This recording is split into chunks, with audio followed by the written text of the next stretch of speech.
Hello and welcome to the Theorist Composer Collaboration, a podcast interview series highlighting modern composers and their compositions, hosted by music theorists. My name is Aaron Zarilla, a graduate music theory student at Florida State University, and I will be your host for today. The music that you were just listening to is an excerpt from the album titled Infernal Suite by the composer Isabella Temperville, who alongside her music, is the featured guest for this episode. That leads me to welcome Isabella Temperville herself to the program. How are you? I'm doing good. How are you? I'm doing great. I'm excited to have you here for many reasons. I, of course, am very interested in your music, but as we're going to talk about, this is quite a special episode, and I'm going to give a preamble to everyone listening. You probably can tell from the length of this podcast, but this is no, it definitely is going to be the longest episode out of all the ones so far on the TCC. So buckle in, get some snacks or drinks.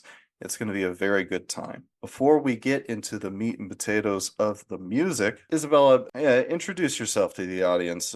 Your background, personally, professionally, academically, whatever you choose.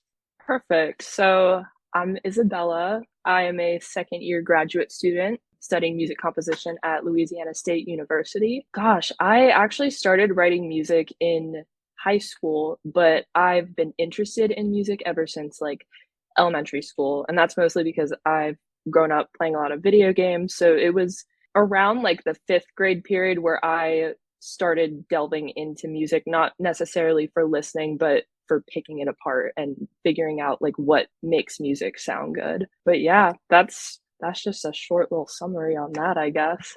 Yeah, so you're doing your master's in composition at, is it LSU you said?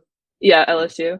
Yeah. Oh, where did you do your bachelor's, your undergrad? Oh gosh. So I did my bachelor's degree over at Christopher Newport University in Virginia. It's a smaller liberal arts college, like only 5,000 students I was about to say, go don't, there. I So hope you don't blame me if I don't know where that is or what that is. no, it's literally fine. It's in this little city called Newport News. So yeah, she's a pretty small college. So Eh, wouldn't be surprised if people didn't know like what that was or where it was. But Fair enough. Well, I've spoken to a handful of people about this, and I have the experience of going from a small program. I did my first 2 years of my undergrad at a community college, and then I went to University of Florida, which, although it's a large school, the music program relative to schools of its size was small. And then going to Florida State University in the music theory department, especially for a music theory department, it's huge. And the College of Music itself is very big. What was the transition or the experience like going from a small liberal arts college in one part of the country to a pretty big one in a different part of the country? so it was honestly kind of a shock to me because I was so used to being in a very small studio class. Like there were only 10 music composition students studying in the program, and going from like 10 students to 30 students, that's a huge transition. But also at the same time, it was both intimidating and exciting in the sense that, like, oh, there are more people like me to kind of mingle with and to collaborate with. So like I said, it's a little overwhelming, but at the same time, you can like reap a lot of cool opportunities with more people with more diverse backgrounds. Because not to like throw shade at my old school, but it was not a very diverse school, to say the least. But I mean, overall, I really like it over here. If anything, I like this program a lot better than I like my undergrad program, but I guess that's to be expected just with like a master's degree in general. It's a different experience for sure. And I can definitely understand the size of the colleague pool. For example, at State College of Florida, for my first 2 years, I didn't even know what a studio was or a string studio because I was the only string student, not just violin, the only string student.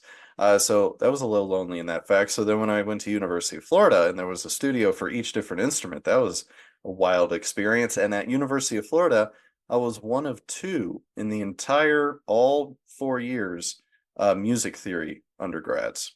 One of two. So then coming into a program that had, and there was only one dedicated music theory professor at the time at University of Florida. So then going to FSU with a big faculty and a whole bunch of students. Ooh, that's a lot.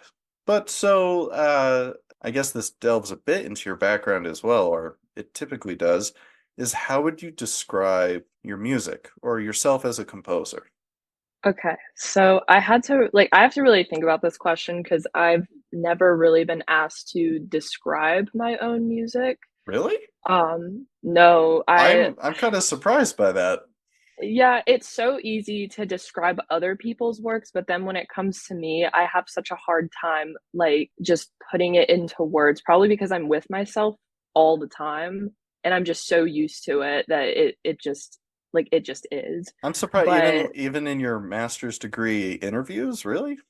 I mean, what did they ask me? They didn't ask me to describe my music. It was more so like they described it to me, like what they experienced with my portfolio. But I actually did think about this a little bit. I would definitely describe my music as very leitmotif based because that, like, leitmotifs in general are very much like what I like to implement into my works. I always associate specific concepts or ideas with like a theme that will develop along the course of the piece or later be referenced in a different piece that's kind of about the same concept or connected to it in whatever way.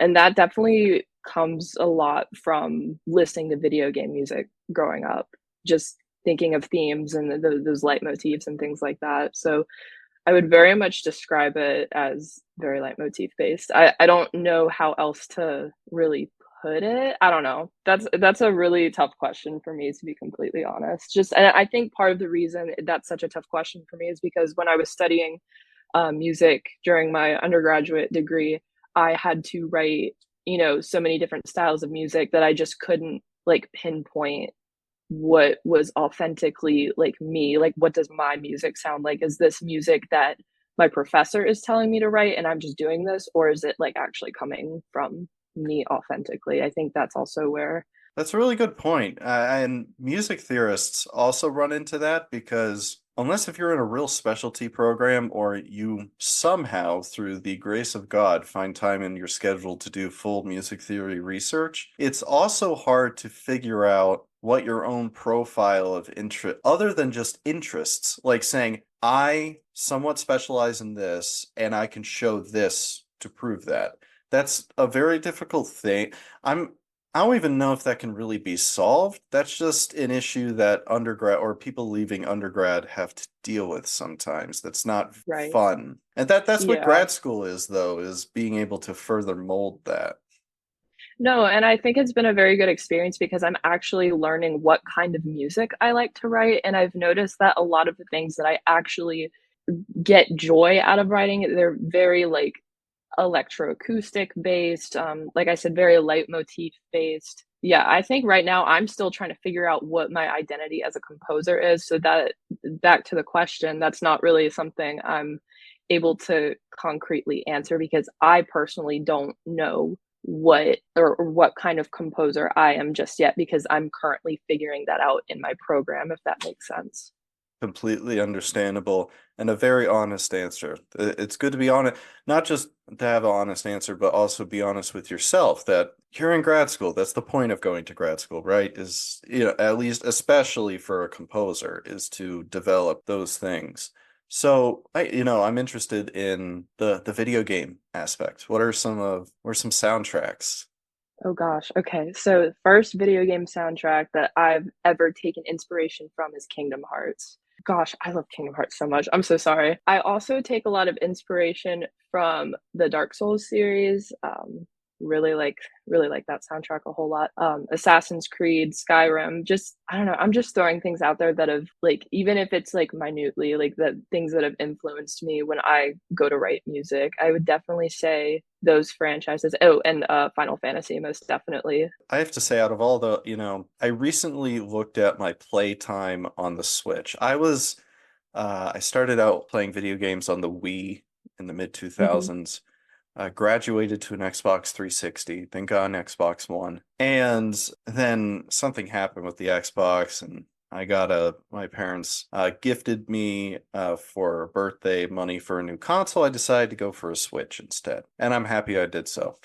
But Combined with the amount of hours I've played Skyrim on the Switch, combined with how much I probably played it on the 360 and the Xbox One, it is by far my most played game, not even close. It's almost a bit embarrassing, the hundreds of hours. And before Skyrim, I was a Dark Souls fanatic through and through. Which one's your favorite game out of the three? You can throw Bloodborne in there or Okay. Demon Souls if you want.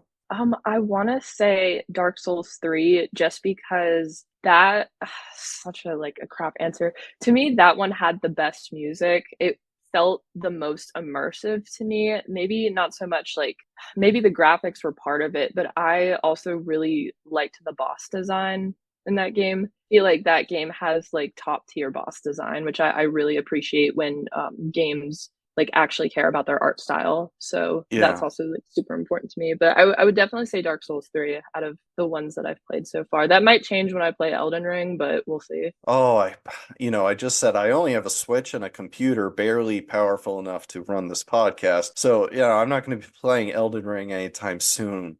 But man, I really need to. And I said I was all over Xbox. I really want to play Bloodborne, which is only available on PlayStation. It's so good. I so need to. And also, I just want to give I should have maybe a little bit before, a forewarning. More than just the things that are in this music, there's going to be plenty of geeking out about all sorts of different exterior geek culture things, such as video games here. So if anyone doesn't understand these references, I apologize, but it's part of the natural flow of this. I promise you all, stick with it. It's okay. And don't feel bad you don't know the intricacies of Dark Souls lore. It's okay.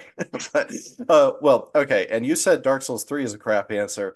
I understand that this is not the best opinion, but for me it's Dark Souls 2. I know. I see your face. I get it. No, I get it. I I just that is I'm not that great at video games, I'm gonna say. I play on a daily basis, I play Skyrim and Animal Crossing. I'm not the most competitive active gamer, but no one could beat me in Dark Souls 2 PvP. I was a demon. I could that's li crazy. I know I understand what your reaction. In terms of soundtrack, this might be kind of a basic take, but I still prefer the first Dark Souls or Bloodborne. But I agree with you that the boss design and the world boss enemy design of Dark Souls 3 is like almost unbeatable. So yeah, we can agree on that. Where the hell were we? Okay, let me see. This is also why I knew it was going to be long. I love talking about this sort of stuff. Yeah, same. Plus, there's very few people that I've met in music academia who know freaking Dark Souls lore either. Are you serious? I know, right? You Yeah. would think that there'd be so many nerd extraordinaires who would know absolutely everything about that. There's a fair amount about Final Fantasy and Kingdom Hearts, I will say, though. Oh, slay. The Perfect. Well, how about this? You said that can't concretely define your music or the sound of it because you're still developing, which is completely fair. I'm going to ask this question just to as some point of comparison. There's a problem of comparing new composers only with older ones and like, oh, this sounds like Beethoven, oh, this sounds like Mozart, oh, this sounds like this movement of Mahler 3. But I guess I'm going to add to that problem a little bit, but I just want to ask, who are some of your favorite composers, whether from the classical canon, current composers, or video game? Okay, perfect. I feel like Yoko Shimomura is a no-brainer because she did Kingdom Hearts. That's like the core of all my inspiration. Nobuo Uematsu, super cool. I'm trying to think of them off the top of my head. Yuta Kitamura, Dark Souls 3. I also really like Jeremy Soule and Just for Kid. Those are all people that I believe are still alive. In terms of like old dudes who have been dead for like 200 years, not even 200 years. I believe it or not, I really like Shostakovich.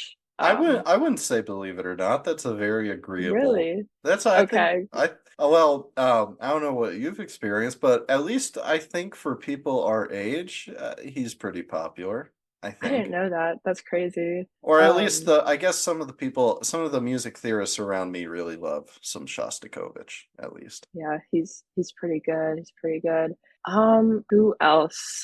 Crap. I'm literally as soon as I get asked this question, like I blank. I'm trying to think of like who I've been listening to recently who's a little more of that like old classical canon type stuff. I can't pronounce this guy's name, but he has a piano concerto in E major, and the second movement is like you're touching heaven with that one. I can't even pronounce his name, but Moskowski, something like Mer- that. I don't know. I had a friend show me one of his pieces, and I was like, okay, this is perfect. I'm gonna listen to this forever. But I literally cannot pronounce his name, I'll go which in is so and sad. I'll find it and I'll edit back in a clip of not over top, but just say it. That would be funny if I did over top, but no, no, No, that no. would be really funny. I'll go back and figure out who that is. Hello, everyone. This is, as promised, Aaron from the future while editing, and it turns out that the proper pronunciation of this composer is Moritz Moszkowski, and specifically the piece that Isabella was talking about is Piano Concerto Number 2 in E major, Opus 59, composed in 1898. That's, again, Moritz Moszkowski. Anyways, back to the episode. So, okay, I teased it a bit at the beginning, and it's, well, I suppose time to get into the meat of it, in that the Infernal Suite is an album, but it's not just an album. It's a small piece of something much bigger. It is part of a multimedia, not just narrative, but world. And so, I'm going to leave this open to you. Can you explain what makes Infernal Suite such an interesting and very multifaceted thing for analysis?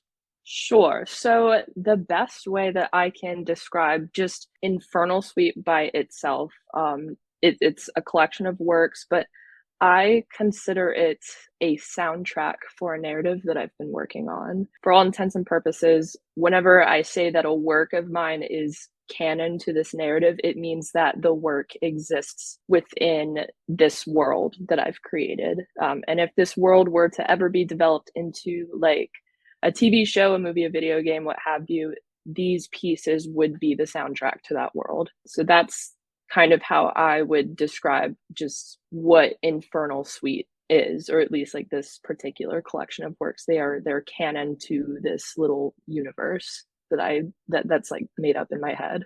What came first? It's almost like asking chicken or egg, but the narrative, the world, or the concept of the Okay. album? So the narrative actually, okay, this is so embarrassing. I promised I was never going to go on record and say this. Oh, you don't If have I to. You don't have to if you No, don't want to. I'm just saying, like, Christ, it's just easier for me to explain this way. So technically, the narrative has existed since I was in middle school, but I'm not gonna say like what, because the narrative originally was a fan fiction. I'm never gonna say what it was a fan fiction of. But in 2021, I was like, wait, I remember this one time I wrote this like cool little story, this little narrative. What if I took it and I removed it from the source material and I made it like its own thing? And so I completely like revamped the whole thing. It has nothing to do with the original source anymore. So the narrative came first, like the actual story. So that was in like 2021. As I was developing the narrative, I was like, okay, this world that the characters live in, where the story takes place, I need to flesh that out a little bit because later in the story, it gets all into like, oh, how was the world created, like who governs like these laws and these rules, like who does all that. And so I started developing like an actual lore to it, which oh my god, that's literally taken like this developing the lore part has taken me literally forever because it's just there's so many things you have to consider when coming up with like a literal genesis to a world that like does not exist. That it's a lot of brain power, and that's where a lot of my time has gone. So those two things came first, the narrative and then the actual lore that surrounds the narrative. The album, that was something that I, or at least like this concept of canon music, that was something that I started when I began grad school. So that came last, believe it or not. I don't know, it feels a little counterintuitive.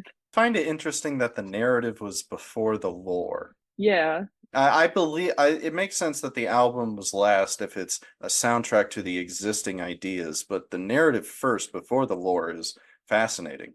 Because then when you're creating the lore, you're like kind of micro editing your narrative and like, well, this doesn't make sense. Well, this needs to happen for that to happen. I can see how that Yeah. might be a lot of mental work. Yeah. 100%.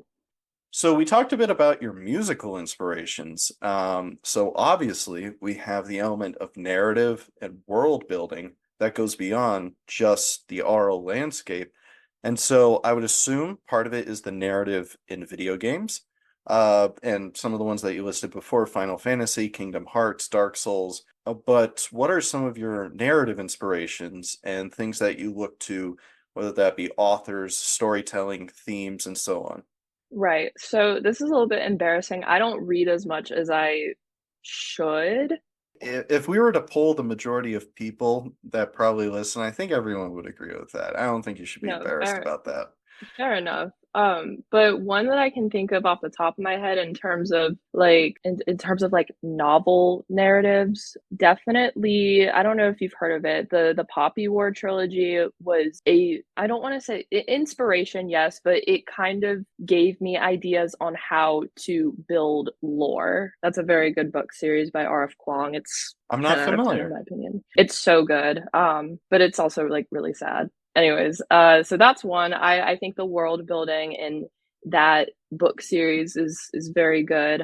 I'm trying to think of like other books. I don't want to say like any Sarah J. Maas books because I've been reading through them. I don't like them, but I just I don't know. That's just what I've been reading lately. It's whatever. But in terms of like other mediums for storytelling, this is like super embarrassing, but I used to watch a lot of anime. I still do kind of, but I'm very interested in like power systems. And the power systems in anime always like really intrigued me, like especially in like Naruto or JoJo's Bizarre Adventure, Bleach, like that kind of thing. Do you mean Um, like I'm not very familiar with anime, but mhm. do you mean like societal power structure or the power structure between different characters within the show? Like one is more powerful than the other, or how Oh, that works? like special abilities, that type of Ah, thing. okay, okay. Yeah, so that's always been like super interesting to me and how they incorporate power systems like abilities into the actual narrative because oftentimes the power system is very important to like what's actually going on in the story. So that to me really stuck out, and that's definitely something that I pull from when I am working on this narrative 100%. Sure, sure. I wrote this in my notes to you, but although I don't have, I kind of stopped reading fiction after middle school. There's no particular reason why, it just so happened then. But I was a diehard Percy Jackson fan quite a while. So although that's a little bit different, I understand, and as I said, I'm a very big Dark Souls fan. So I really can appreciate the idea of not just a strong mythical narrative with different power structures between characters, but also the world building element. I don't think anyone would say, probably the reason why Harry Potter is still so prevailing is because the world building is brilliant. Although I'm no literary critic in the slightest, something like The Hunger Games, maybe a little bit less so than something like Harry Potter or Percy Jackson or something like that. I kind of fell off once it got into some of the Roman saga with Percy Jackson. I don't know if you're familiar with any of the books, but the story, this it kept feeling like the story ended and then it kept going and the world was ending every chapter and it just wasn't, it's like a TV show Yeah. that goes on a little bit too long. No offense, Rick Riordan. Again, I'm a music theorist. Nothing to do with literature. I was awful at those classes in high school and in college, so don't take my word for it at I all. mean, they know they're gonna get money from the pre-existing audience, so why not write more books to collect more money? I can't wait for Diary of a Movie Kid number 28. Perfect. Perfect. So all that being said about the how Infernal Suite is a soundtrack to an existing world or newly created, so on, that comes from yourself, that has a narrative and the lore building of the world. And we're going to be looking at the album, of course, and the individual tracks within them. But I mean, the audience would be missing a whole lot if they did not understand at least the lore of the world to get, the vibes. But also, it's a really cool story, in my opinion. I will also say, Isabella, I think I told you this in the preliminary meeting that we had, but when I saw your posts and I listened through the album, it was when I was looking for new possible guests of people who I didn't already know. I did not know there was a narrative tied to this in the slightest. I know you wrote that on some of your social posts. I just thought it was like a concept album. I didn't know there was a story to it. So then when I found out that there was this entire world behind it, it felt like a special gem, which it is. It certainly is. And so, much prior to this, I got permission from Isabella and the honor to receive your raw notes and outline of what this world is. Christ. Which I mean, I'm a guy on the internet. I'm surprised, but I'm really thankful that you did that. And so that adds some extra insight. And so thank you very much for that privilege. And I asked permission if I could write essentially a little script of a narrative introduction to the lore of the world. And as Isabella made clear to me, this is not necessarily the narrative, that's a little bit different, and she will be talking about that soon. But I am now going to give a dramatic reading with some contextual atmospheric music from the album of the lore of Infernal Suite and this entire world, which is taken essentially a rewritten version of Isabella's own lore notes. So here we go.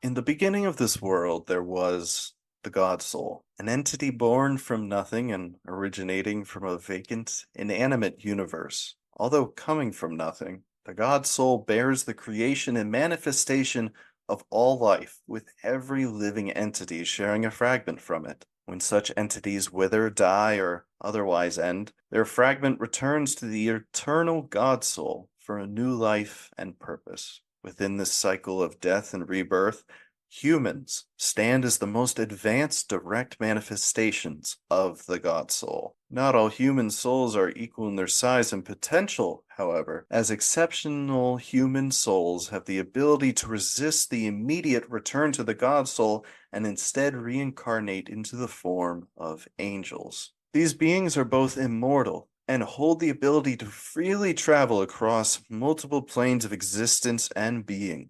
Upon creation, these angelic beings are granted knowledge beyond the normal human and gifted a single blessing in the form of a special ability meant to manipulate the world around them. Although the number of such beings in the world is limited and the honor is great, they were all once human, and human nature cannot so simply be erased.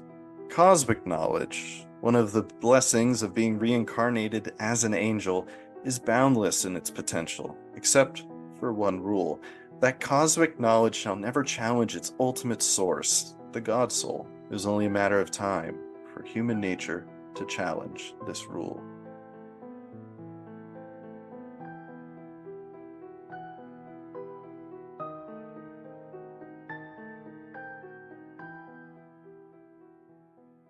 There were three angels, Michael, Gabriel, and Lucifer, who found particular interest in this boundary, this eternal challenge of their own power. Michael, in particular, however, sought this power and challenge as more than just a wistful rumination.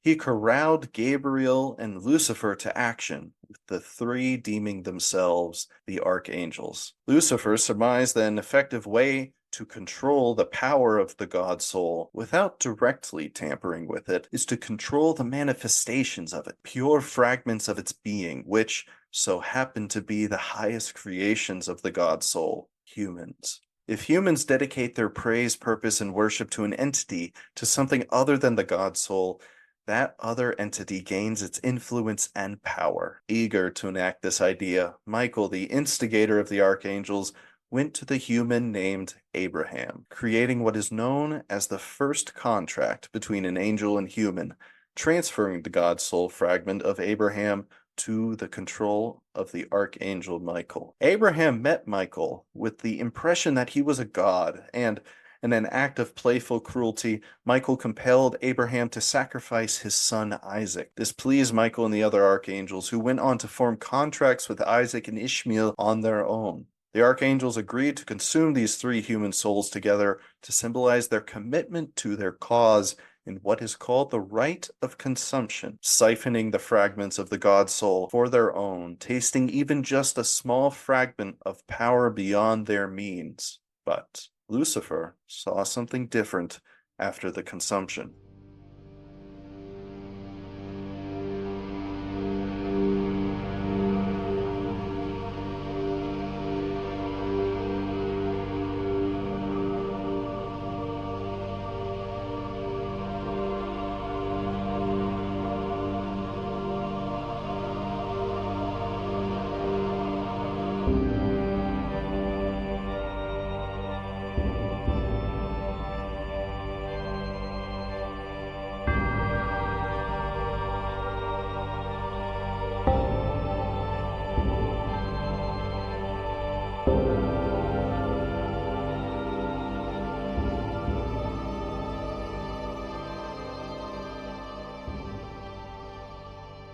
Lucifer experienced a premonition, a warning of straying far away from the god soul and what it could mean for the future. Lucifer, not disclosing what he saw, split away from this pact, but failed to persuade the other two from their climb to power. Although now wary, Gabriel stood by the side of Michael. It is from here, after the meeting between Gabriel and Abraham, this rite of consumption and the splitting of the archangels, that all of the Abrahamic religions find their origin.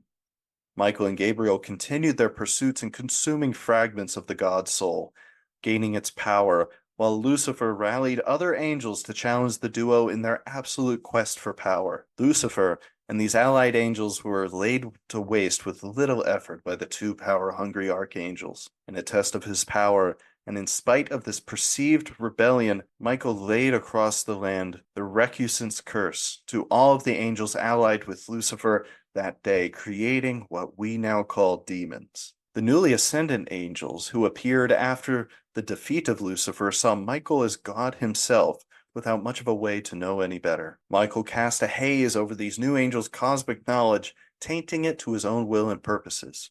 Others who knew better, ones who were angels before the fall of Lucifer, did not challenge Michael out of fear of the recusant's curse. The death of Lucifer, although a sign of the dark times, sparked something more, a time of hope, resistance, and, ultimately, war. The Infernal War, as it is called, is waged between demons and angels.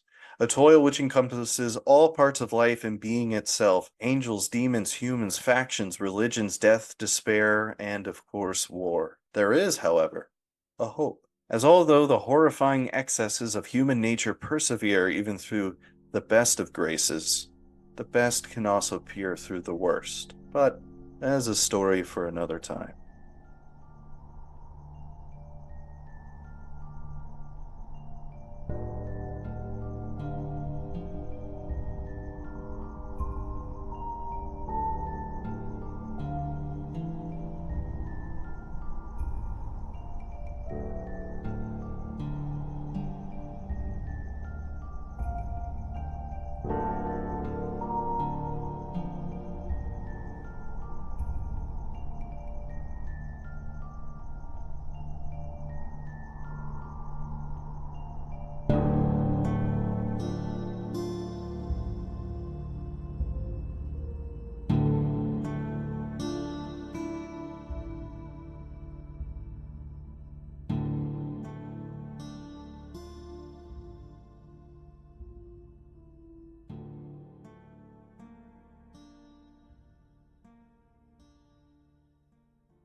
All right, so I hope everyone enjoyed that.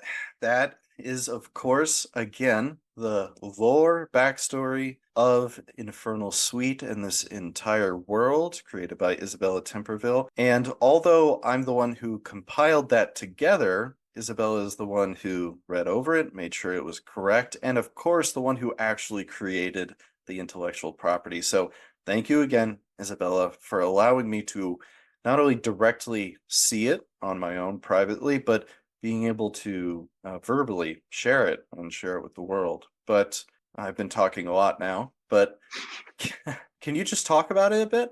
Maybe add some more context, some of the lore beats, but talk about this world. Sure. There's already so much to cover, and I think you condensed it very well. You condensed it better than I would have been able to. So props to you for that. That was really good. But I'm trying to think of what else to talk about without making this episode like 4 hours long, because I could literally sit here and just explain every like little nuance. So Yeah, this is not the Joe Rogan experience for many good it's reasons, but especially the length. Yeah, 100%.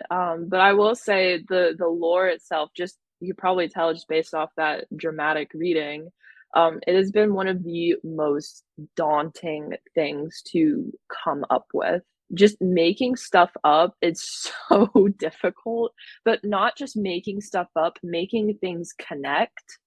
That to me is that's a really big like exercise in just world building, making sure all of your elements connect. Would you be And comfortable with sharing an example of like a disconnect that you had to overcome? yeah, so this was a really big one. So in the little lore reading, there's the first contract is mentioned, but contracts are actually going to be a huge part of the actual narrative. And I needed a system or a way for human souls to either go to like a respective angel or a demon type thing, for contracts, and just having to figure out what determines where the soul goes, how much dedication is enough to solidify the contract. All of that was so difficult to figure out, especially just breaking a soul's connection to the god soul in the first place, because that is like the predetermined route. For me, it was figuring out how to break that route and have it make sense. And I honestly thought that like, oh, like religious devotion, that's a contract on its own. At first I felt that that was like a super bullshit answer, because I'm like, okay, they can just do it that way. But I think when I think about it, some people, you know, you can believe in something so hard that that's like where you want to go when you die type thing. So I figured like if it's that important to someone, then it changes the route. I feel like that was enough to justify that. But like that, honestly, that was something that took me months to figure out. Just how to explain the routes, the soul routes, and how do souls break away from the god soul, essentially. So that was, oh my god. See, and Sure. now I feel like I've been talking about it forever now. That's like one thing that could also be like a whole like hour just explaining that Well, process. how about this? I'm going to go a little bit rapid fire. I have just some small questions about how some things work, even just based off of the lore thing that we talked about. So, like with the contracts, the one Hmm. between Michael and Abraham is the first contract.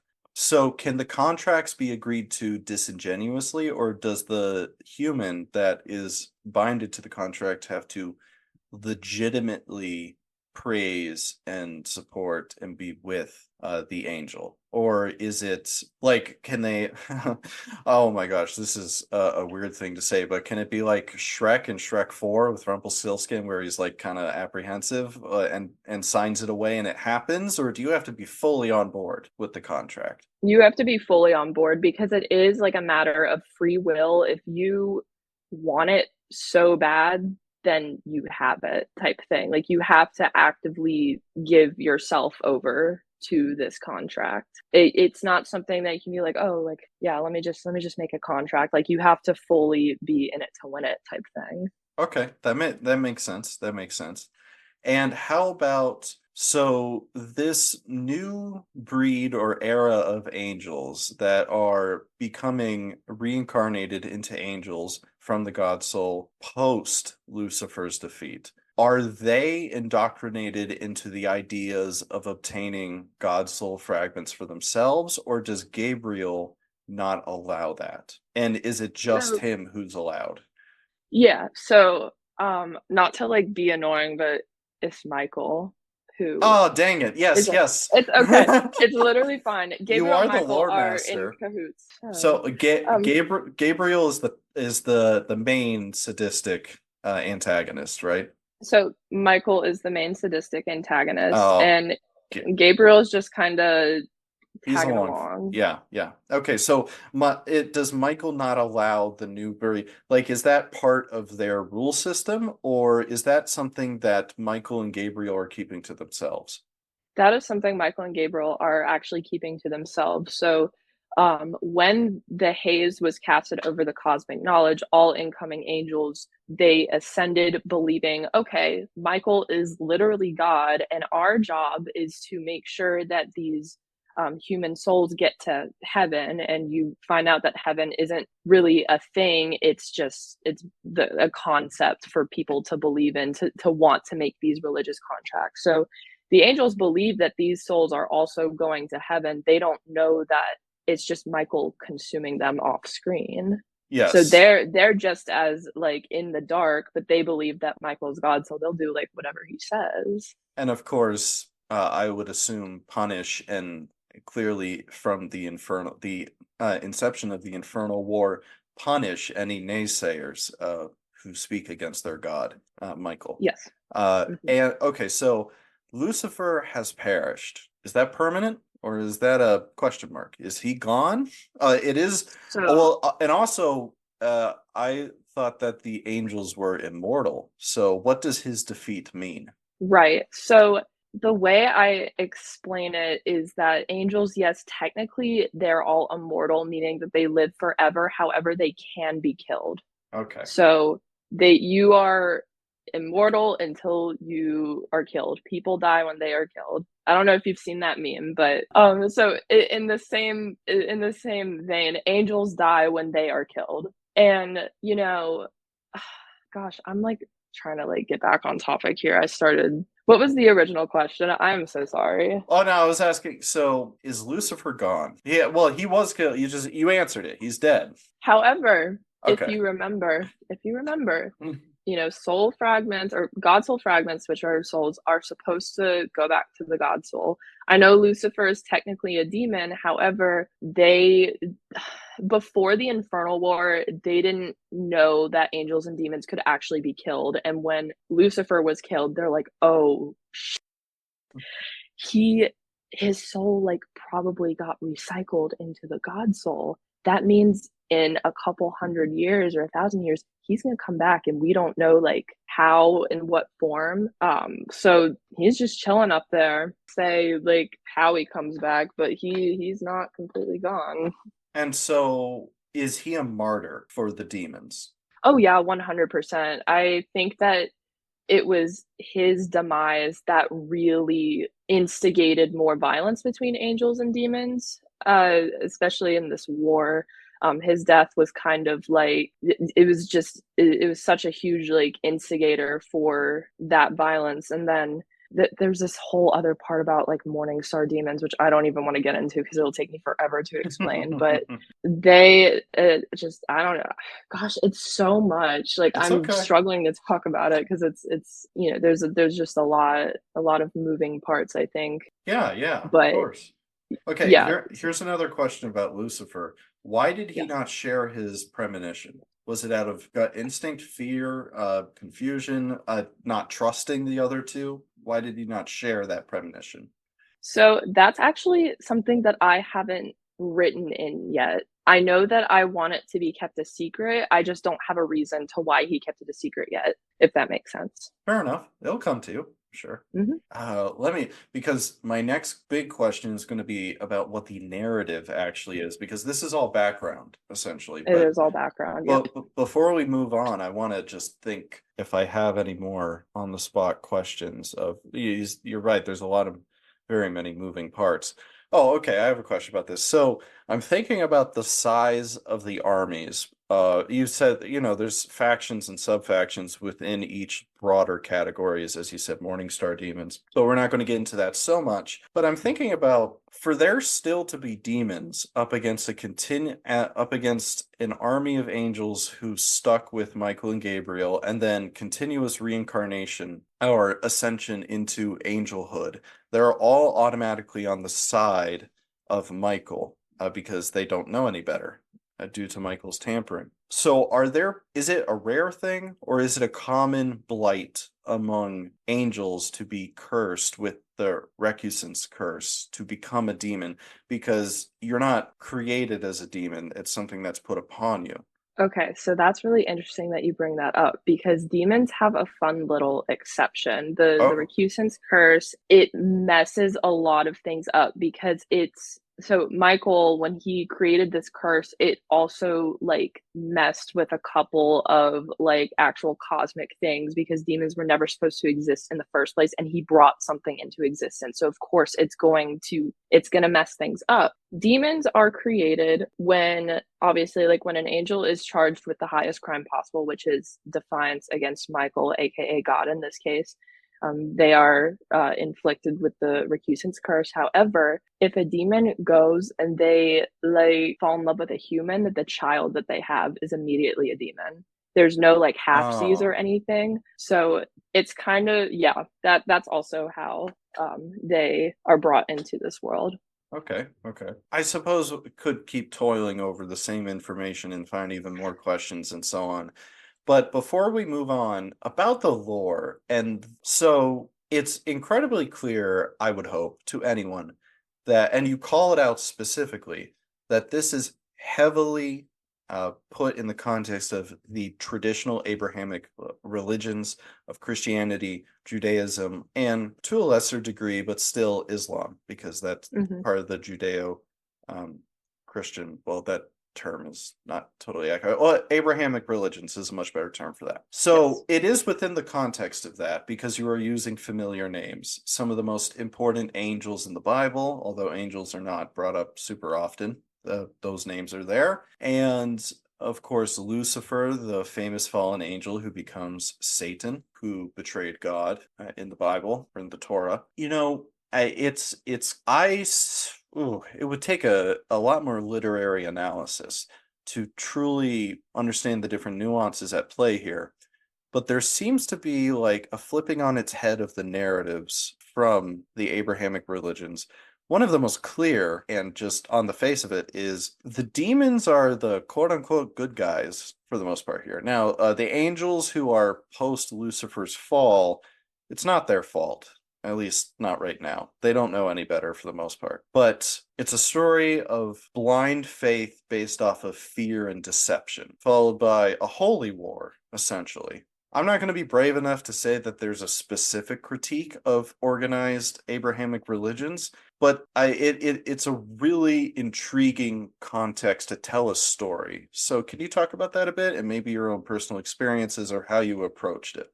Yeah, so I am so worried that this narrative is like low key offensive just because like like it's the story that I'm trying to tell. It's kind of like you said, the demons are sort of like the good guys in this case, and it's flipping the narrative. I would definitely say it is a commentary on blind faith and I don't want to say organized religion as a whole, but definitely it definitely comments on that a little bit. Well, Just in this not to cut you off so quick, but in this context, like Michael is an organized religion somewhat.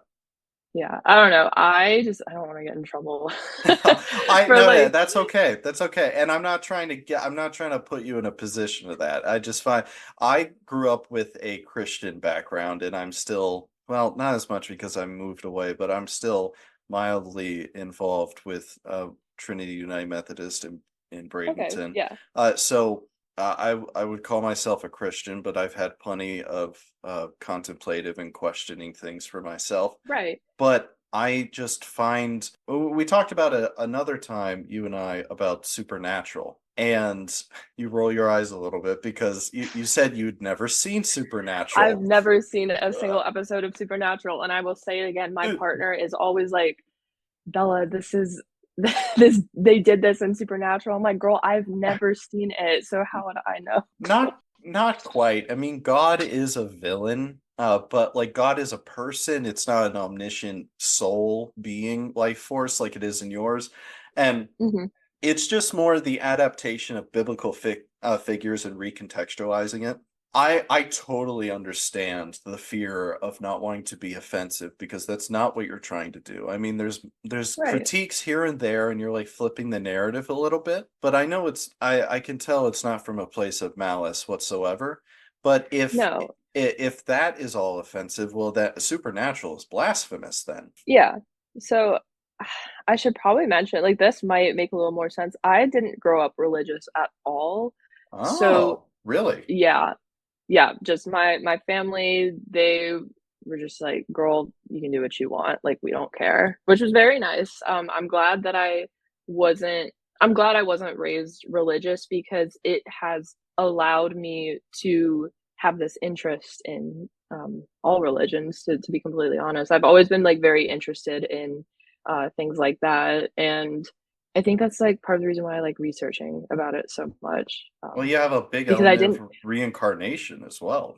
That's Yeah, not. I was about to say, like, that's also an element of that, which I believe, like, the reincarnation and the karma thing, especially. I know I also there's like a karmic thing in there too that wasn't mentioned, but that's not like super important. But that's like I think it's like Buddhism and Hinduism. Hmm. So I think definitely with this story, I didn't want to make it seem like Christianity was the correct assumption on how like everything was created. I wanted to give everything a little bit of validity in this world. I just think that the story mostly focuses on Christianity because that's what I'm so used to seeing. Like that's, being in America, like you're so used to like seeing that. That's just what I'm familiar with because I grew up here. If I had grown up somewhere else where there was a different prominent religion, I guarantee that maybe, the narrative would be slightly different to kind of highlight that. But yeah, I just didn't grow up religious or anything like that. So that might be why I find like interest in it, and that's why I maybe feel comfortable with recontextualizing these biblical figures Yes. without like being like super scared that I'm gonna be like smitten, smote. I don't. What's the past tense of? I don't know. I like smote. I don't think that's right, but I like it. So let's go with smote. But I'm surprised about that because at least for myself, although I identify as Christian, I just find this sort of stuff absolutely fascinating. It's like reading about the non-canon books of the Bible, in real Mhm. life, that is. And so I find it even more intriguing to read your lore, to recontextualize. I really love how you implement, different actual biblical narratives into the story. Like, for example, the sacrificing of Isaac. I don't remember the complete actual biblical context, but essentially it was a challenge from God to Abraham to kill his beloved son, which he ended up not doing because God said, "You are so faithful." And he spared him. And I can't speak for everyone. I would say for even a good chunk of Christians and even non-Christians, that's a kind of a without greater context or maybe just your own personal opinion, that's a little cruel in some way. Mentally cruel. And so, if you think it's very evil, I'm not going to. I'm just saying, that's the context that's usually seen in, uh, and recontextualizing that as a power-hungry archangel, Michael, just toying with him and seeing the limits of his influence, is a great recontextualization because it also plays on, the broad perception of that story fragment, in the general conscious. So I think it's even more phenomenal that you were able to incorporate elements of reincarnation and traditional Abrahamic religious iconography into your own narrative without having grown up in that environment. So I'll tell you, as someone who I would say has all right knowledge of the Bible, you did a very good job of that. Yes. I suppose in our preliminary I should have said that, but I guess I didn't know what the lore was Yeah, beforehand. that's true. Yeah. Yeah, no, no, yeah. Okay, so that's the lore. But as we've said a handful of times, there's a lot there, and that's also why I said at the beginning this is going to be a long episode. I even asked Isabella permission to extend our recording time because I wanted to make room for all of this because it's so damn cool, in my opinion. But so that's just the lore. And we're going to get to the music soon, but we're missing another piece, which is the original piece, the narrative. Because although all of that was literally narrative, that's not where the story begins. Well, I guess technically, like in timeline. But Isabella, I'm going to leave this part to you. What is the actual narrative now that we've set the stage of the Infernal Suite and its world? Alongside the lore, like as you know, a lot happens in the lore, but a lot also happens in the narrative. And so, as we know, the lore just kind of explains the genesis of this world, the rules, like everything that happens before the story. The story itself follows this girl. She's a demon. She was born into this world bearing the recusant's curse because, like I said before, demons can be created if a demon and a human love each other very much. They can be brought into this world, and so it's about this girl named Alexandra, and she has to grapple with this reality of living like in this world while having the recusant's curse. Is she treated differently because she's like a hybrid, or is she accepted So in demon culture and society? So, like I said, if you are born a demon and you have a demon dad and like a human mom, you're fully demon. Like, Okay. there's no halfsies. So she's like fully like, I'm here. Okay. Like, so she at first doesn't, I'm not even gonna like begin to describe any like specifically what happens in the story. I'm just giving like the broad, the broad arc of what goes on. At first, she doesn't really question this reality. She doesn't really question the way she's treated. She doesn't really question that she, like, oh, I have this like curse and it's slowly killing me and it's miserable, but that's just how the world is. Like, she doesn't question any of that because that's all she's ever known. But as the story progresses, she starts to learn about the lore at the same time that we as the readers will. So y'all are going to be like getting this information at the same time. And it's slowly revealed to her that the enemy isn't her own kin because at the start of the story, it's like her versus like other demons type of deal. But as the story progresses, she slowly realizes that the other demons aren't the enemy; it's the establishment that made them demons in the first place. So you Um, also are implementing some, how best to word this, anti-elitist, and if you want to be really broad, like anti-capitalist, ruling class versus the rest, sort of yes. element between here, where the ruling class pits the working class elements against each other while like floating above them in Yeah, their own world. 100%. Yeah, fair Mhm. enough. Yeah, I mean, I can't argue about that in our actual world, so can't argue about it here. Go on. How does she learn about Is it like so is it well known that these post Lucifer angels and Gabriel and Michael are the ultimate enemy, but or is it mostly known that demon versus demon and then the angels are another element? Because she gradually learns it, so that probably means that it's not super well known or accepted.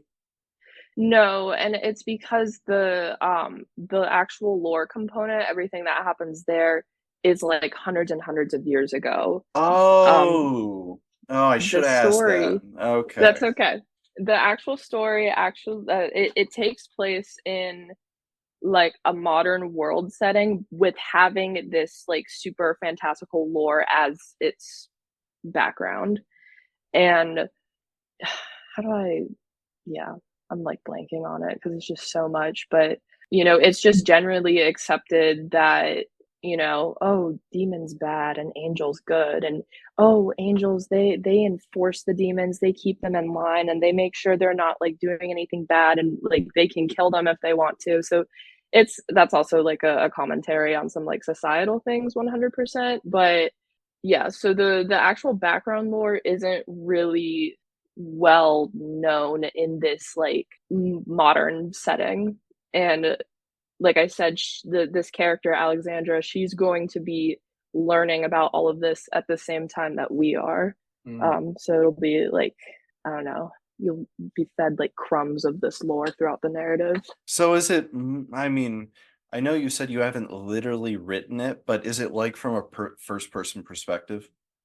So I actually did write a little bit of it, Oh, but okay. I had to go back to the drawing board, and I think it was originally first person. I think I'm gonna have to switch it to third person Mm. because there is a point in the second half where we as the audience are going to experience a disconnect from Alexandra because she is essentially pushing us like out of her mind because for events that I'm not even going to explain. But it's the very first half of the story is going to be like, okay, we know everything she's thinking even though it's in third person, and then the second half there's going to be like a disconnect there, like we're going to see what she's doing but we're not really going to be in her brain Okay. essentially. Now that we have the world and at least an idea of what the perspective of the story is, which is through this girl demon who's exploring and learning about the world just as we are in the narrative. And now that we understand the lay of the land and also how you came through this, a narrative that you began writing or learning in middle school, developing it and then revisiting it once later, you said 2021, I believe. Mhm. And then once you came to grad school working on the actual album Infernal Suite. Writing a narrative, creating the lore, and so on itself is quite the mountain, as you have been describing and expressing. But it is a multimedia narrative and world because you're, of course, implementing the sonic landscape, the soundtrack. Was it something in your graduate studies, something you experienced, a a premonition of your own? What drew you to developing other like what why not just a straight novel? Like just or novelization, a screenplay, whatever. Why a multimedia narrative, and what drew you to start like aggressively exploring it that way? Right. So originally, I didn't intend on doing this, just because it wasn't something on my radar. But it's really funny because I did write a little story in high school, and then I wrote a soundtrack to go with that story. So I've done this before, but like I just Oh, kind of like I kind of put that away. I was like, that was okay. We're you just w- never gonna like revisit that. you weren't kidding about the leitmotif inspiration. No, I'm so serious about it. But when I got into grad school, when I first moved down to Louisiana from Virginia, I had like a couple of weeks where I wasn't doing anything, and so all I did was work on my story and write some music in the meantime. And during this period of time before the semester started, I was like, I really like my main character. I wonder what it would sound like if she had like a theme or something like that. And thus her leitmotif was born. And once I had the leitmotif, I developed it into a piece. That piece being one of the pieces on the album. We'll talk about that in a second, obviously. So I wrote that, but then I was like, wait, there's this other character I really like, and I want her to have a theme too. So then I wrote that. And when the semester started, I started writing like the actual Infernal Suite piece, the 10-minute monster. Originally, like I was just messing around. It wasn't meant to connect to the story in any shape or form, but as I was writing it, I was also developing a scene that I want to have later in the narrative. And I put them both side by side in my brain, and I was like, oh my God, like this piece that I'm writing is the scene that I'm conceptualizing. And this is the music that goes with that scene.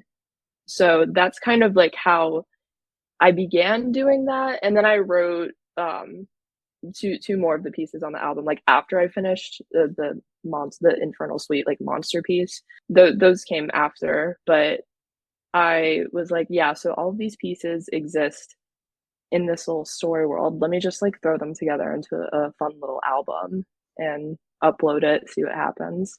See So what that's kind happens. of like what happened with that. Yeah. See what happens indeed, and now here you are. But all right, cool, cool. So let's talk about the album itself finally.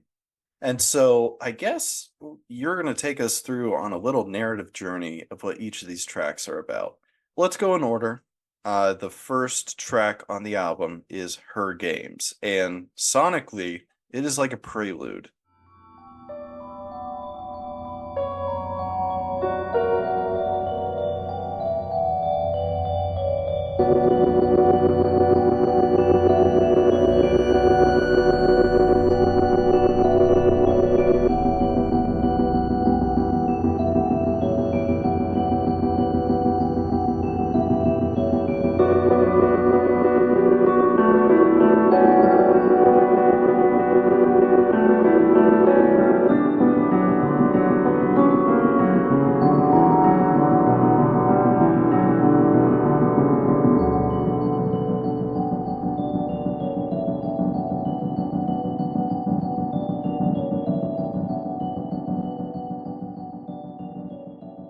Can you tell us about Her Games? Yeah, so this piece, Her Games, it's actually in reference to one of the characters that I created. This character named Elle. She's very, very important, but I'm not even gonna like begin to explain why she's important. It's not the main character, but you said that there's two characters, and you were like, "Oh, well, I need that. This one needs a theme." Was that one of them? Yes, yes, yes, yes, Okay. 100%. Yeah. So Elle, okay, so she's important because she is the driving force behind how Alexandra develops throughout the story. Like they're very connected. And I wanted to write a piece that sort of reflected the atmosphere of Alexandra's first impression of this character. On the surface, I would describe Elle as very manipulative. She likes to play with Alexandra's emotions, and I think that the piece that I wrote reflects this false innocence that Elle has. It's meant to be a bit unsettling. It's kind of like warning the listener that something's not completely right with this character. Like she's got like there's something going on with her type thing. But of course, she straightens out later in the narrative as we get to know her. But the way I describe her is that she likes to play games that she can win, and she will do it however she feels is necessary. And I wanted again this piece to kind of reflect like, okay, this is my first impression of this character.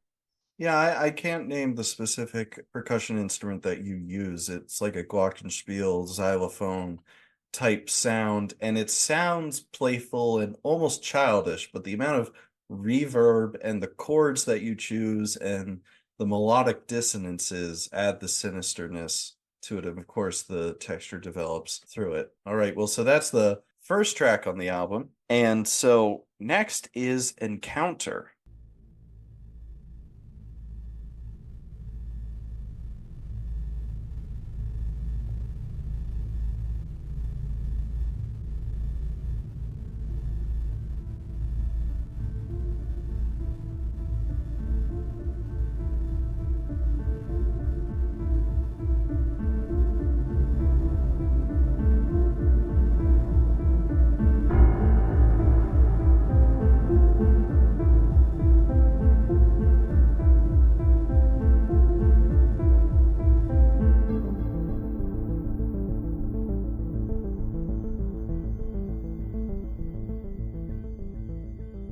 Can you tell us about that one?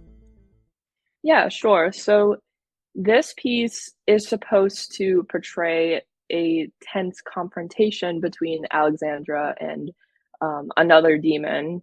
Like I said, in the very beginning of this narrative, Alexandra believes that the enemy is other demons that are trying to mess with her, that type of thing. So that was more of like a if she were to get into a little kerfuffle with another one of her kind, what would that track sound like? And originally I was like, oh well, I need to write this like kind of sinister because demons are like just sinister beings, I guess, like just contextually, but also it didn't make sense through the lens, like if we're being shown this narrative through the perspective of a demon, they're not going to come off as like super sinister type thing. It's more of like, oh, that's just some guy kind of. But Mm. that's just supposed to be like a tense moment. I feel like a tense scene where she's about to fight another demon or whatnot. Oh, I have a question about the dynamics of the world. So you got angels, demons, and humans. So we know that what the angels' perspectives of the demons are and the misconceptions that demons have of one another. Where are the humans in this dynamic? What's their opinion on everything? So humans, okay, humans are they believe like, oh, angels and heaven and God, like they're all good because that's what religion tells us, that's what we're taught, and we're supposed to stay away from demons and not like mess with them or make contracts with them type thing. So they are kind of siding with angels, but then of course you've got human beings who are like, well, I don't care about that, I'm gonna make contracts with demons if I want to because I'm not like, I don't care type Okay, thing. so kind of like real life. Maybe slightly more black and white, but in the context of the story, but so, like normal human behavior pretty much for the Yeah, most part. literally. Okay, fair enough. That makes sense. I Hmm. realized I did not ask that earlier. The next track is something that I find it not that the see originally I just found your stuff. You didn't send it to me. I didn't reach out to you first. I was just sampling different music across people I come across on Instagram and Facebook. And I didn't know anything about any kind of narrative. Of course, I didn't know what the narrative was. I didn't even know there was one attached. So when I was just listening to it, it might as well have been absolute music to me. I didn't know if there was any meaning. In the Presence of Dying Stars is the first one that made me go, "Oh, what's going on here?" Because, you set the tone and you set the atmosphere for the first two tracks. You have obviously some acoustic instruments, but you have electronic manipulation of them. You have electronic sounds. You have guitar. You have some drums. There's piano. It's an electric acoustic sound, essentially. But in the presence of dying stars, it's like the movement of a piano sonata.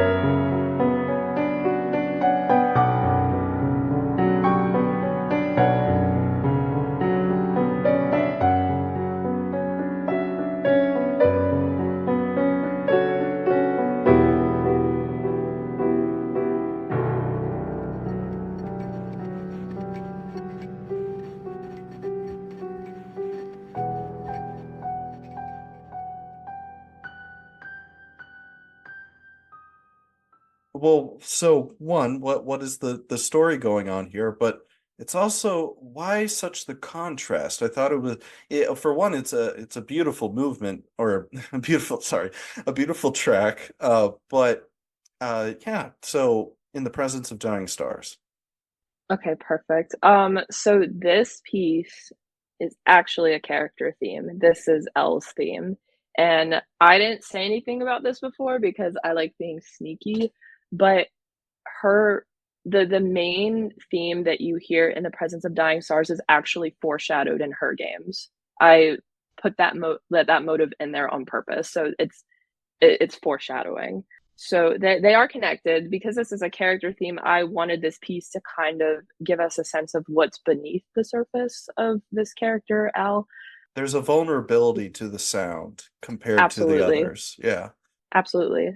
It's definitely a side that she does not show to other people. And, I just wanted to kind of portray like who she is below the manipulative exterior because on the outside, she's like, yeah, I like slay. She's really slay, but she's very manipulative. But she's actually this very, I don't want to use the word sensitive, but I don't want to say like traumatized because that sounds so like, I don't know, but She's just got a lot going on underneath the surface, I feel like, and she's very vulnerable and tries to hide it, and she does that by manipulating those around her, Hmm. to hide that vulnerability, which again is showcased in her games, but this piece is just her core theme. So that's kind of that's what that piece is about. What here's a question. Why third on the track listing? It does the is there a the big one that we'll be getting to, the actual Infernal Suite is last, but why third for the theme for L? So in terms of like actual song order, I'll go ahead and say this now. When I was putting this album together and determining the order, I just did it in the way that made sense to me. And when I actually looked at it, the things that, the pieces are trying to portray actually come in the order that the narrative Mm, tells chronologically. okay. So if I were to like put this entire album on a timeline as to when these pieces play, this would be like in the first like quarter of the narrative. Like these belong within the first quarter.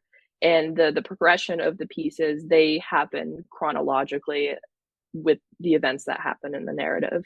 I know it's just a character theme, but it's more so like the first time that she expresses a smidge of vulnerability, and that doesn't happen until a little bit later in this first quarter, I think, and that's why it's in the place that it is because it just makes sense chronologically in terms of the actual narrative. Yeah, that makes sense. To connect it, something that reminds me of, it's not a one-to-one, but is in the original Star Wars movie, A New Hope. The first time we ever hear the Force theme or Luke's theme or the binary sunset is about the end of the first quarter of the film or the end of the first third. We don't Mhm. get that. I mean, it's not as emotionally vulnerable or personal as you're talking about because the Force theme and the binary sunset is more than just him. But that Yeah, makes sense. It makes sense to not have a vulnerable thing up front. Yeah. right. The next track, One Winged Phoenix. Winged. Ew. Do you do one winged or one winged phoenix? I just say one-winged phoenix. Okay, It's fair enough. giving one-winged angel from Final Fantasy, which it might be. I didn't purposely name it like that, but when I looked at it, I was like, "Oh, that's kind of funny. I'm just Hey, gonna keep it." yeah, why not? But so One Winged Phoenix, this is the track that I didn't even get to the Infernal Suite itself until I decided I wanted to reach out to you to interview. It was actually this specific track. And it was so similar to In the Presence of Dying Stars, similar to that one, we start solo piano and what I would call an early to mid romantic piano sound if we want to put it in the context of classical music. But Mhm. it was the moment when the distorted guitar just rip roars into the texture.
Such a cool freaking moment. I love it. And so when that happened, I was thinking, okay, a change in texture. We're returning to before, but you do something that this might, I mean, just saying it, it sounds so simple, but I just love the fact that you keep this romantic piano texture and you're just adding another layer. It doesn't, it transforms into something that's a development of both of the ideas of the solo Hmm. piano and the distorted guitar electronic sounds. The fact that they exist together, I'm not sure if I've really heard that sound totally. And it's Really. the I just personally I don't think I have too much. And so this like electronic plus classical piano duet that develops, I loved it so much. And immediately when those electronics and the guitar came in, I was like, okay, I would like to speak to the composer. That was like the convincing moment. I didn't even get to like the lengthy one. So can you talk a bit about One Winged Phoenix?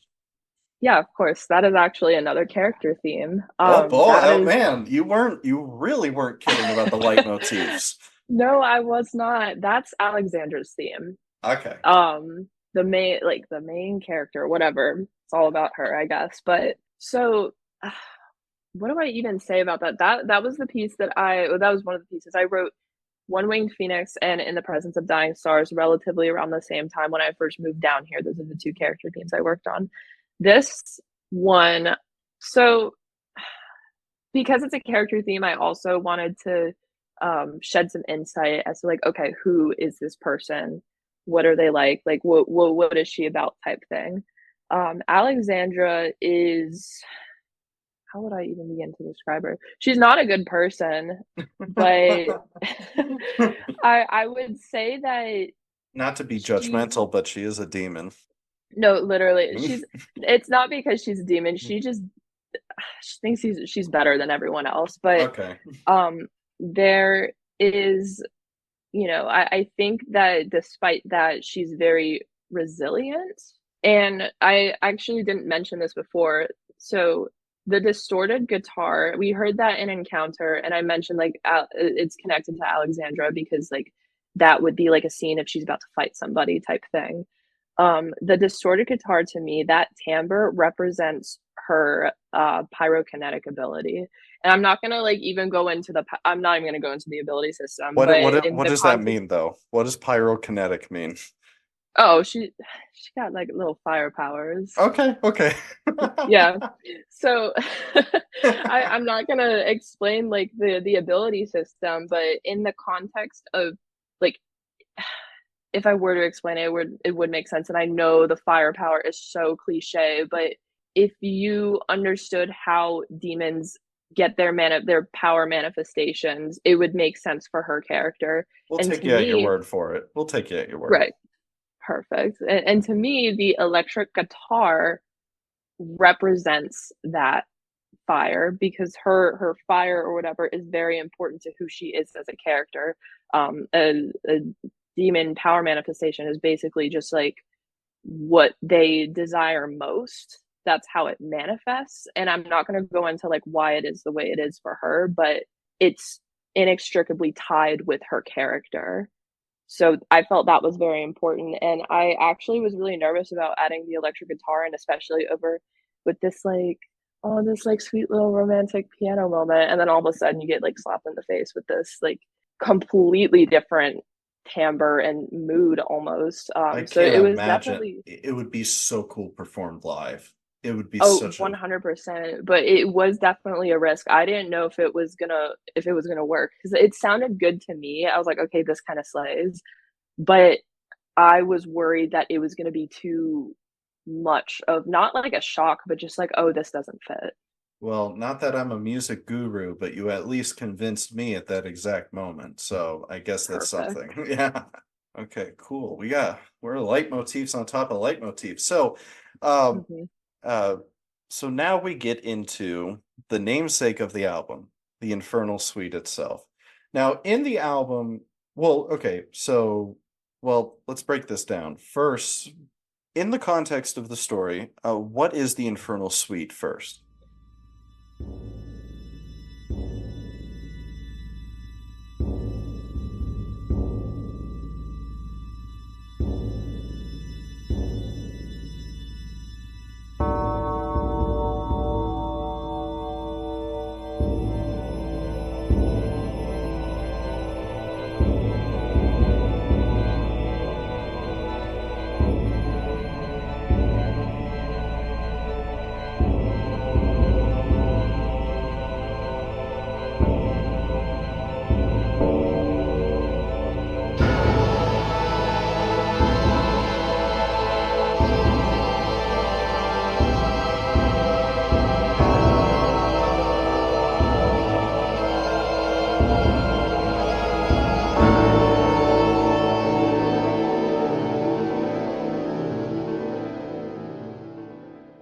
Okay.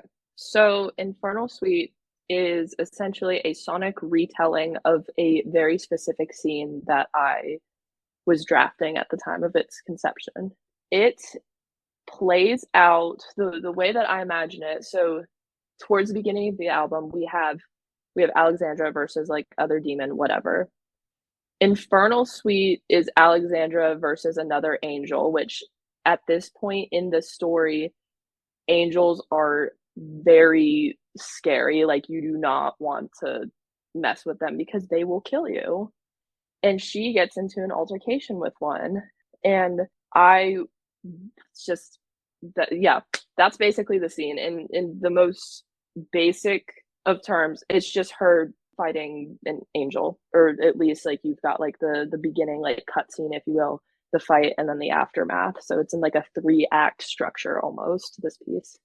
Cool, cool. You know that there's a it's interesting the perceptions of angels in actual Christianity. It was mostly not an art scholar, so I might be wrong with this, but I'm just going off of my own understanding that the current perceptions of angels as grand, not all powerful, but powerful caretakers of holy beings is out of the invention of different artists. I think in the Renaissance, maybe a little bit before, but for a good period in time, although they were respected because they were servants of God, angels were feared by Christians for a long for I mean just because of their raw power and the intimidate and they are a piece of God's manifestation.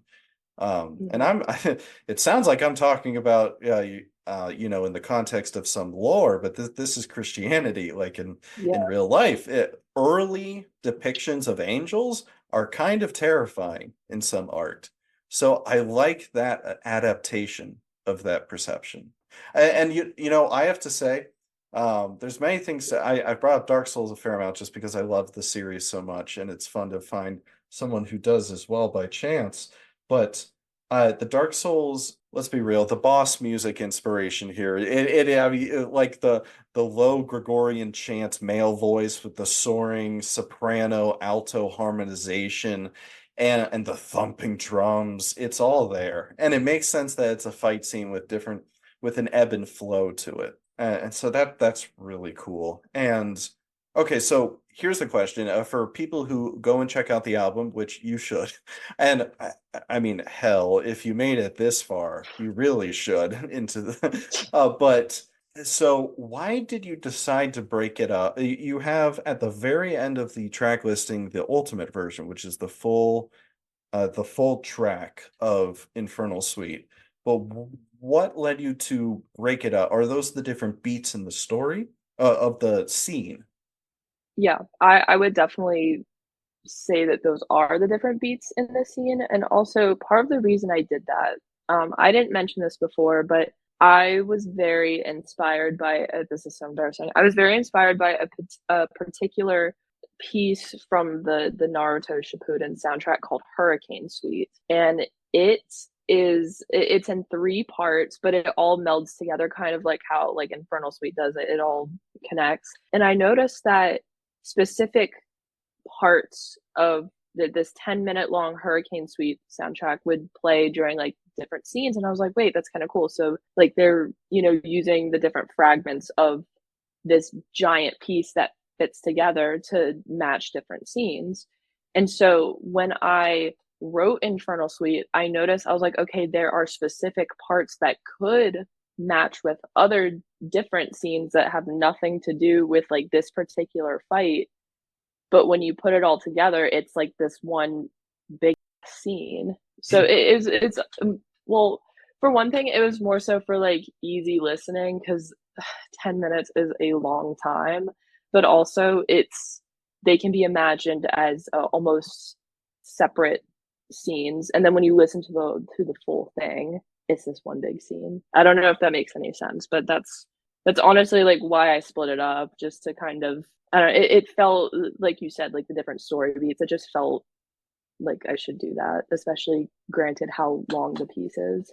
So we're coming to the end of the middle section here, and I almost feel sad to move on from this because I in the past week and handful of days, when I have to say that I've prepared for this episode of the TCC more significantly more than any of the other episodes. Not to, I love all my guests and the music that we've talked about, but this is just a different level of analysis that requires me to like understand the lore of a world.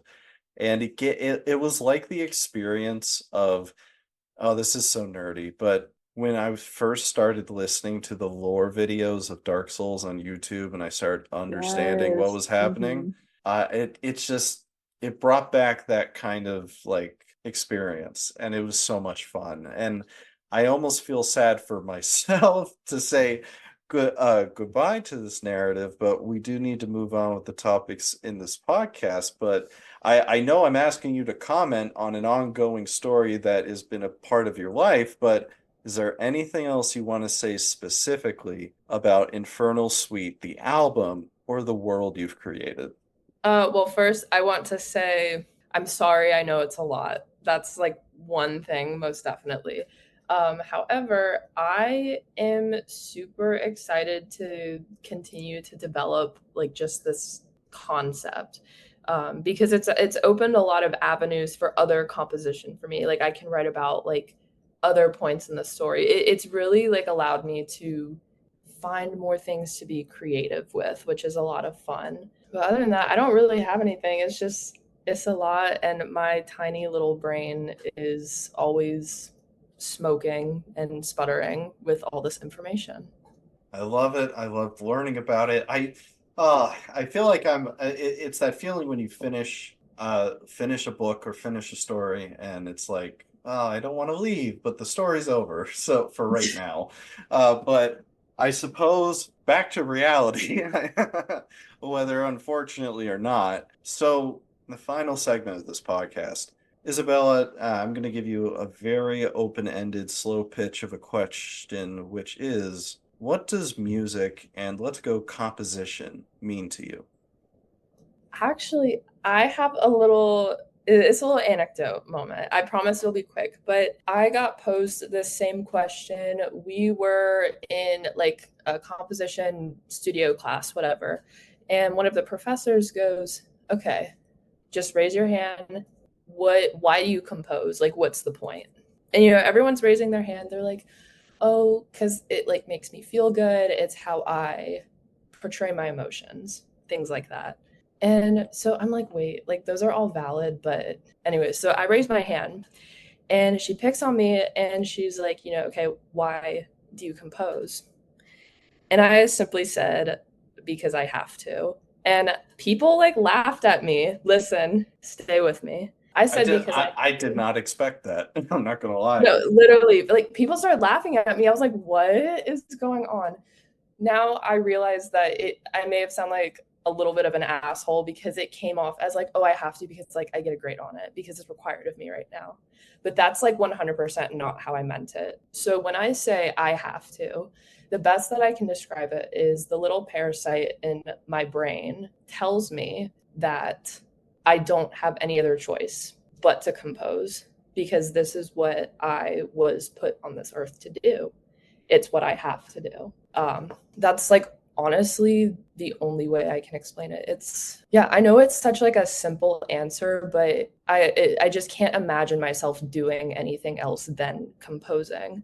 And yeah, the way I describe it is like the art already exists, and I'm just the little sculptor going into the marble and revealing the art. That is my job.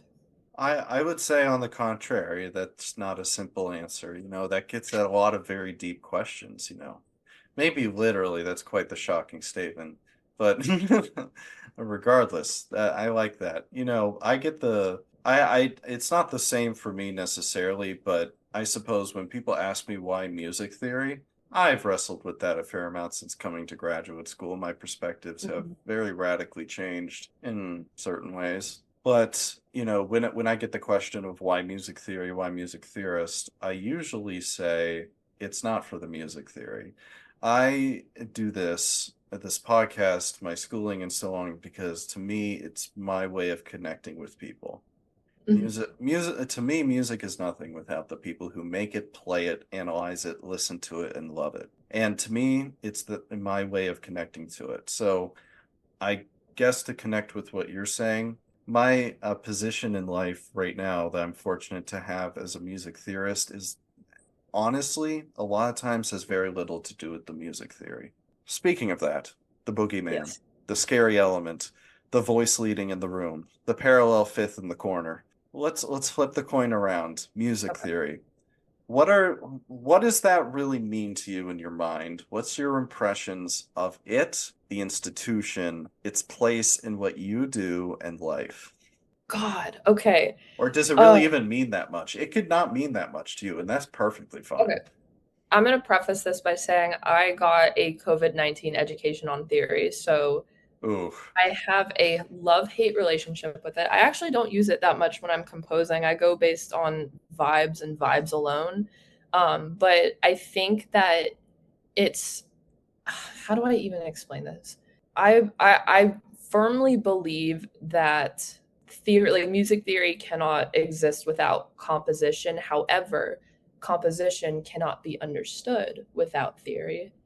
And I think that's super important. I mean, I'm not a theorist myself, so I can't really comment on, a lot of things music theory, but I do think it's very important. And yeah, you guys are there to help understand music better, I feel like. optimally and optimally. Uh, Yeah. hopefully. I feel as though I'm always such a negative figure when it comes to music theory, even though I'm a self-identified music theorist. Because I say optimally because it's sometimes, academia is a bubble. Any position in life, in a way, is a bubble, but especially academia and music academia has the accusation of, and there's plenty of well understood reasons why, that it's a bubble.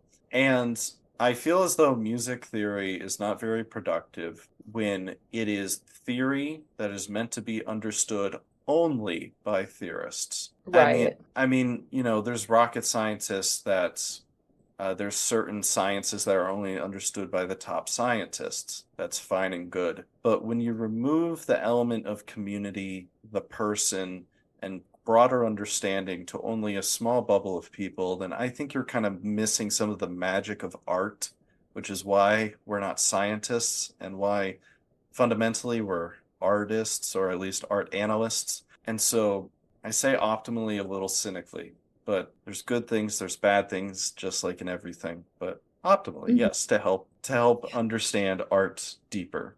And I agree about the cyclical nature of theory and composition. That's the whole point of this podcast. Mhm. On the about page of the website, I say that music theory that or something to the effect of that composition cannot exist without music theory, and music theorists cannot exist without compositions. Someone has to write the music, and probably someone's going to talk about it, hopefully. Well, all right, so we're coming to the closing now of this podcast, which has been quite the journey, I would say, to an entirely different world. And I know your brain might be a little bit on fire with all these lore questions and Yeah, maybe a all little bit. this.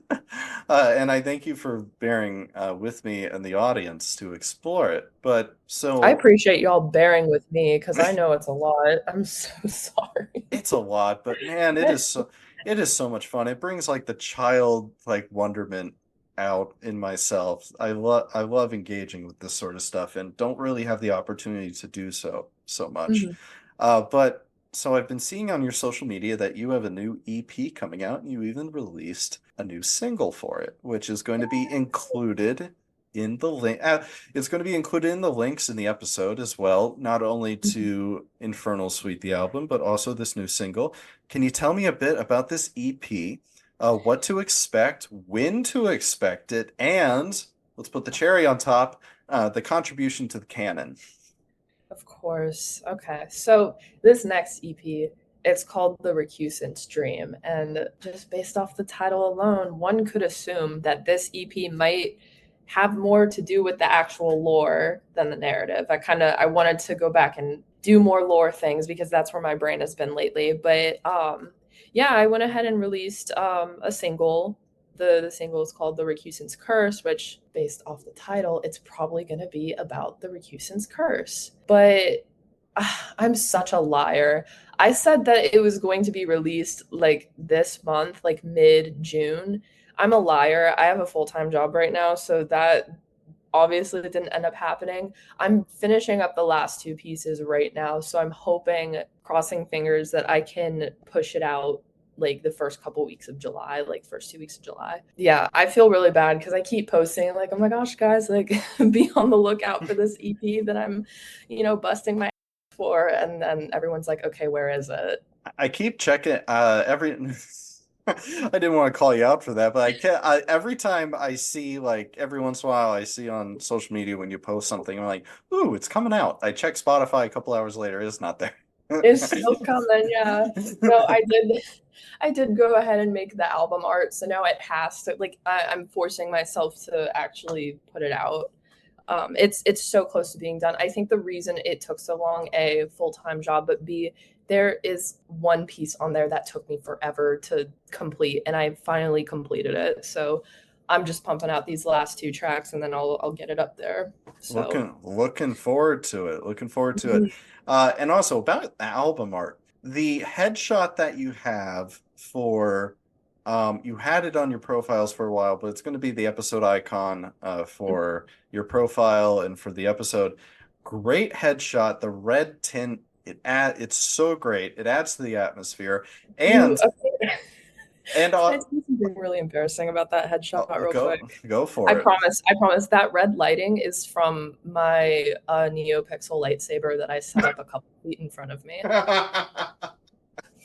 Oh man, I'd love to have a NeoPixel lightsaber, but that's really cool. That's really cool. And I also love the album art for Infernal Suite, how it's this abstract tie-dye explosion. Well, it's not quite tie-dye, but mildly Yeah. stylistically like that. And but the outline of a woman's face from the Mhm. profile angle. Absolutely. Did you create that? Was that artist someone you know, or Okay, so super embarrassing. you got a lot of those moments in here. I I feel like know. I've heard the word embarrassing a lot in this. It's a take a shot every time Isabella says this is embarrassing. No, so I know it's super bad and I'm not gonna do it again because like I just at the time I just needed something. I just went on like dream.ai and I edited the crap out of the photo that I got on like Photoshop. So it's mostly edited by me, but like AI had a little bit to do with it, but I do my own album art now. I try to take my own pictures. Hey, I mean, someone might have a problem with that out there, but you It's didn't. just this one time. Yeah, It's just I don't think that's that huge of a deal. It's still your conception and creation, even if it's through different means. And I also like the album art for your new EP is an altered version of that headshot that I was talking about before. That's a cool stylistic choice. But so, okay, that's what's next for you directly, but I'm going to ask more broadly. You have got one more year with your master's. What's next for you? Are we smelling a DMA? Are large performances coming up? Do you have a like end of degree project that you need to do? What's next for you? all right. So I'm doing my thesis research next semester. I'm very excited about that because I want my thesis research to be related to this multimedia project because I think that could be really cool. My thesis research might actually be about writing a piece and then writing a narrative based off the piece. So instead of having the narrative first and then writing music, you swap it. I just want to see if there's something cool I can do with that, just because like reverse engineering is always a lot of fun. But I will have a master's recital next spring. And then in terms of a DMA, I want one. However, I would like to get on my feet a little bit in life first. So I'm probably going to take like a 1 to 2 gap year just so I can, figure things out. And then depending on where I am, I'll go ahead and get that DMA. I've been a student my whole life. I gotta I gotta start my life. There's many days where I feel the same way. Yep. I I can't I that's not quite the path I'm going to take, but man, I think a lot of us who are listening can probably feel that in some way. All right, so Isabella, what would be the best way for people to get into contact with you? Questions, inquiries, comments, maybe even some lore questions. Perfect. Okay, so the easiest way to reach me right now is through my artist Instagram account that is at Street Composer, just how it sounds. That's honestly like the best way to get into contact with me. I also have an email, but I mean, who uses email nowadays? So Hey now. Okay.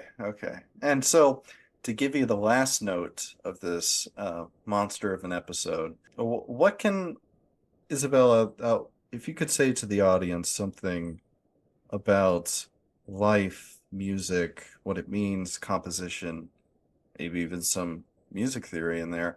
mhm. You don't have to. It's all right. No one does. Oh, what would you say to the audience? I think the one thing that I want to impart on the audience, this is something that I've had to grapple with myself. Sometimes, like, I personally get a little bit insecure about my career path because I know a future lawyer and I know a future teacher, shout out to my partner and my sister, and that sometimes in the lens of society, those two might be a little bit more valued in terms of like, oh, this is how you make money. Like these two things are important. But I think that music and theorists, I guess, are absolutely necessary because music is essentially a reflection of life and a record of our history in a sense. And without music or the arts for that matter, I think that our culture ceases to exist. And I think that's super important. So that's all I got to say about that. Excellent, excellent. So, thank you all for sticking it this way through on this episode, on this I would say, very special episode of the Theorist Composer Collaboration featuring Isabella Temperville and her masterful album, Infernal Suite, and the wonderful world, lore, and narrative that she's in the process of creating. Thank you very much, Isabella, for coming onto the program. Yes, thank you.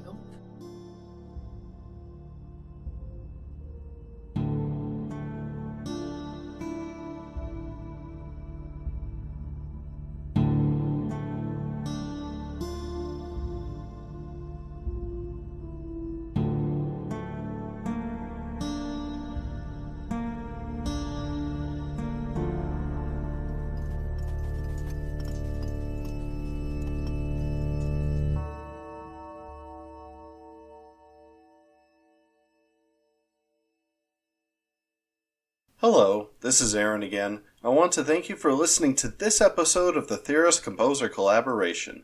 I also want to give another big thank you to Isabella Temperville for joining the podcast and sharing their album, Infernal Suite. Isabella's contact info is listed both in the description of this episode as well as on the corresponding contributor page on the TCC host website, and I would appreciate it if you could show her some support. If you're listening to this portion of the episode, then congratulations. You made it through to the end of this monster of an episode. And I will say on my end, this also was quite the personal undertaking compared to the normal episode. It really was an honor to have an access to Isabella's notes on this world that she's been creating and evolving for quite a long time.